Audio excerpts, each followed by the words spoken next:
O design inovador fala por si só. Ele criou uma imagem dos raios de sol? Ou uma escada que levaria a alma de Zoser em direção ao céu para o seu pós-vida? A pirâmide em degraus de Imhotep aturdiu o mundo antigo e a tumba de Zoser se tornou a primeira pirâmide do Egito.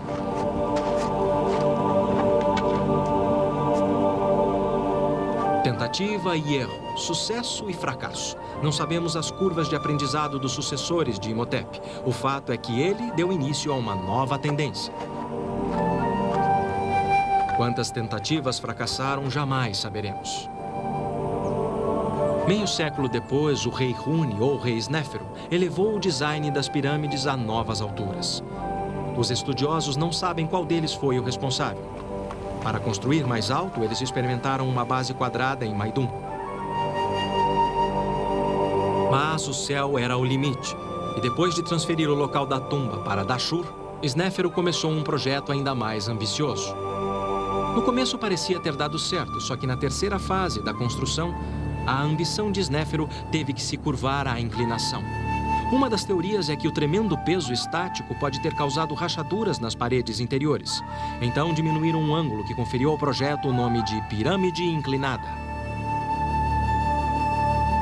Estudiosos acreditam que foi por essa imperfeição que Snéfero ordenou uma nova pirâmide, que fala de ambição e determinação.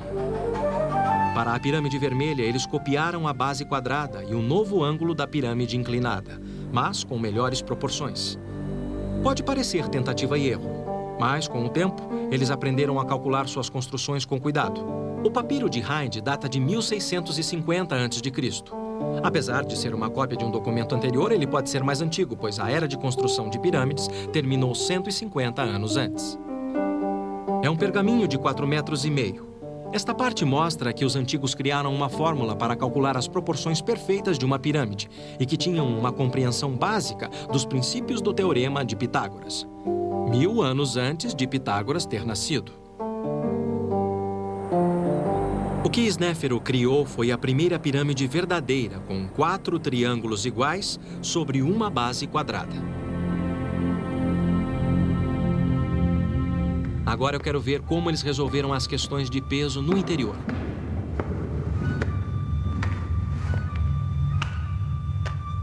Um corredor leva a 2 antecâmaras e uma câmara funerária. Elas ficam no centro, cerca de 27 metros abaixo da entrada. É impressionante a precisão com que os egípcios assentaram esses blocos, considerando seu tamanho e peso.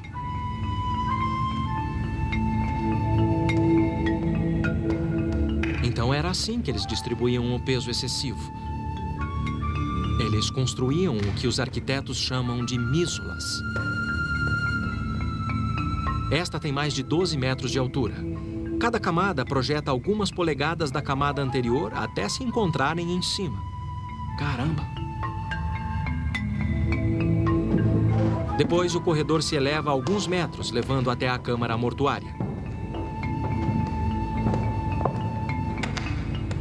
Aqui, no meio da pirâmide, milhões de quilos de pedras estão em torno de você. É como estar enterrado vivo.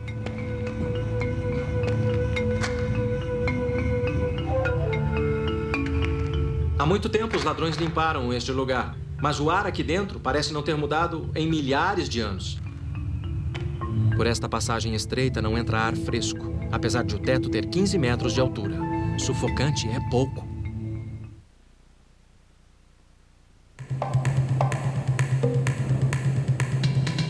Você deve conhecer expressões como "se você sonha, você consegue" e "somente o céu é o limite".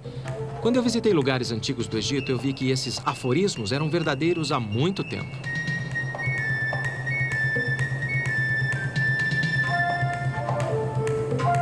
Os egípcios antigos criaram algumas das estruturas mais duradouras da história da humanidade.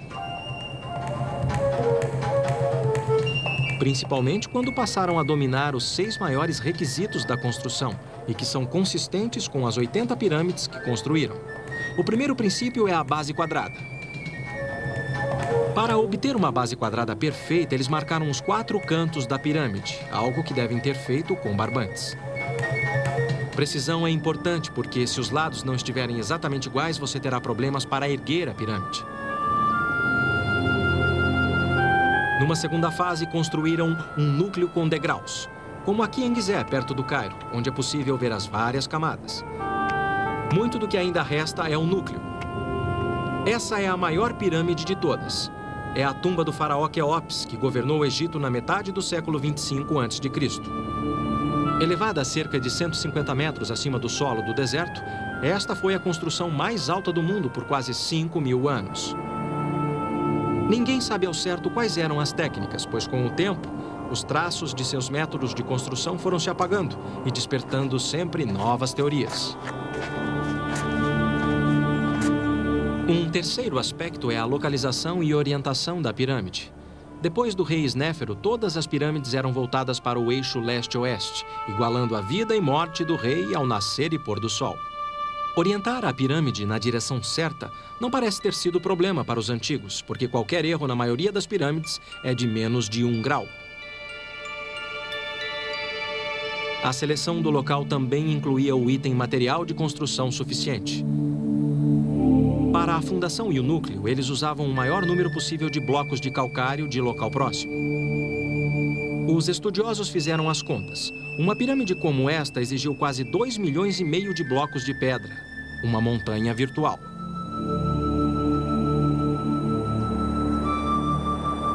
Aqui na pedreira da pirâmide dá para ver onde eles cortavam os blocos do leito de rocha.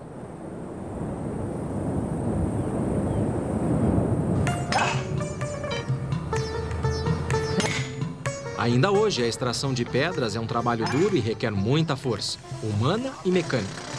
A comparação de equipamentos modernos com suas técnicas torna suas façanhas algo mais incrível ainda. Eu vim até uma pedreira antiga em Assuã, no sul do Egito, admirar sua determinação.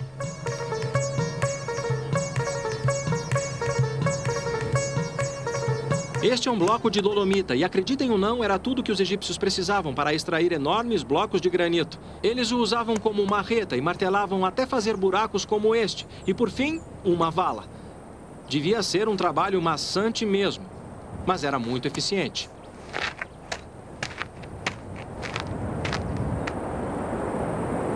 A questão era fazer o trabalho e outras pessoas arrastarem os blocos para o local da pirâmide.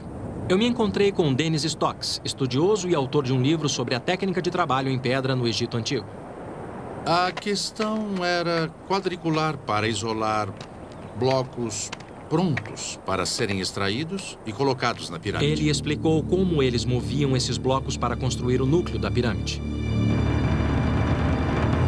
Considerando os diferentes tamanhos, provavelmente eles usavam diversos métodos. Em alguns casos, só arrastavam os blocos, e em outros, usavam trenós e roletes de madeira. Os blocos maiores eram colocados com simples alavancas de madeira.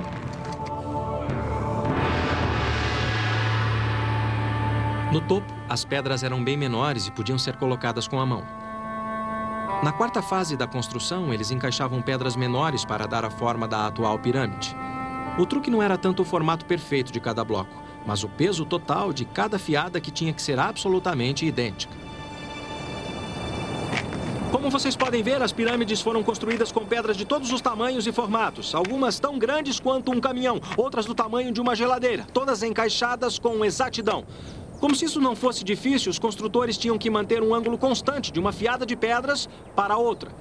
Só assim eles podiam dar à fachada a lisura de um pedaço de vidro e manter os ângulos, com a precisão de uma lâmina de barbear.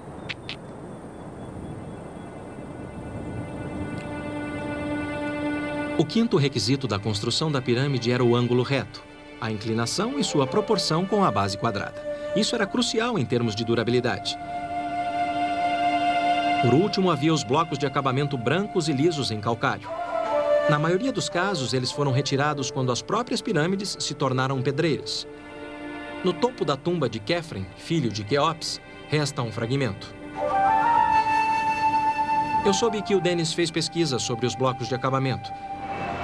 Eu me encontrei com ele na Vila Faraônica em Gizé, onde ele preparou uma aula para demonstrar as técnicas antigas para trabalhar com pedras. Quando eu cheguei, Dennis estava preparando um bloco de calcário. Muito bom, obrigado. As ferramentas que ele preparou são incrivelmente simples. Eu estava curioso para ver como eles as usavam. Jack, venha dar uma olhada nisso aqui. O que temos aqui, Dennis? Bom, esse bloco de pedra é idêntico ao que eles usaram na Grande Pirâmide, particularmente no acabamento. Como eles conseguiam polir o bloco para servir de acabamento? Bom, para começar a polir, vamos usar uma ferramenta como essa. Isso é um cinzel de cobre. O cobre veio de uma mina de cobre do Sinai. Está vendo? Dennis disse que os antigos usavam 3 materiais naturais: minério de cobre, sílex e areia. Com o minério de cobre, eles faziam cinzéis, machados, brocas e ponteiras. Eu sempre achei que o cobre fosse um material mole. Como é que o cobre pode talhar uma pedra? O segredo é que esse cinzel é martelado a frio. Não é como os cinzéis de aço modernos. Isso endurece a ponta, se você deixar esfriar naturalmente. Entendi. E assim você consegue talhar a pedra? Sim, é muito simples. Pegue o cinzel, apoie a ponta e bata devagar, alternando o ângulo do cinzel para obter um corte limpo na pedra. E aí você tem um corte liso o bastante para fazer uma pedra de acabamento. Sim, no final ela fica bem plana. Mas eles ainda podiam usar uma outra técnica, que é uma pedra de raspagem. Ela tem uma borda afiada e pode ser usada assim. Incline a pedra e raspe devagar as saliências do bloco. Então, Jack, por que não experimenta? É bem fácil, não é? É só usar essa sim. pedra, é só alisar todas as partes salientes. Isso, você pode usar essa pedra até obter uma superfície bem lisa. Polir é uma coisa, mas como é que você sabe que tem o produto final? Como é que você sabe que a superfície está totalmente plana? Bom, eu vou te mostrar. Primeiro, eles precisavam de uma ferramenta de precisão para avaliar a superfície e ver se estava plana ou não. O que significa... Segure para mim, Jack. E deixe bem esticado. Na superfície, desse jeito. Bom, o que temos aqui são 3 tocos, todos do mesmo tamanho. Entendi. Isso é extremamente importante. Então, quando o barbante está esticado, você pode conferir passando o toco embaixo do barbante e, com isso, ver se tem alguma saliência. Quer dizer que se tocar o barbante é porque tem uma saliência, Se não o é? barbante levantar assim, tem uma saliência. Isso é inacreditável. Uma técnica inteligente, mas se você pensar em milhões de blocos de pedra, isso exigia muito detalhe. Eu estou cético quanto à eficiência disso em campo. Então eu desafiei o Dennis para um pequeno experimento. Quando andamos por aqui, vemos que os blocos estão alinhados e aparentemente nivelados entre si. Como eles deixavam tão nivelados? Bom, eles tinham que fazer avaliações. Então, vamos conferir e ver se eles eram bons mesmo. Vamos usar a velha ferramenta mais uma vez. Nossa velha amiga. Tocos e barbante. Coloque a sua ponta neste bloco, que eu coloco a outra neste aqui. Primeiro, vamos colocar o toco no seu bloco. Nivelado, né? Maravilha, Tá aí perfeito. está ótimo, mas aqui está sobrando. Como está o nível aqui? Que beleza! Não resta outra coisa a não ser admiração por eles. Então eles nivelaram certinho. Totalmente certo. Os blocos estão nivelados. Mas isso não era o bastante. Para a pirâmide permanecer estável, os blocos tinham que estar na horizontal. Dennis trouxe outra ferramenta antiga.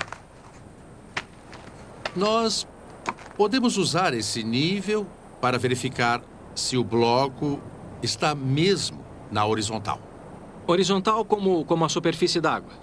Podemos usar a superfície d'água para verificar a precisão do instrumento. Nós fazemos isso marcando uma linha atrás da linha do prumo. Se a medida for plana, isso vai ficar sempre na vertical e a pedra vai ficar na horizontal. Isso. E como está agora? Bom, está em cima. Está bem no meio agora. Tá muito bom. Muito bom. Tá, isso é uma coisa. Se você sabe que o bloco está na horizontal, ótimo. Mas você também tem que ter certeza que as laterais estão na vertical. Você tem razão, Jack. Eles tinham outra ferramenta para esse propósito. E só há um lugar para conferir. Esse é um dos blocos de acabamento que cobria toda a pirâmide. Isso mesmo, Jack. como esse bloco de acabamento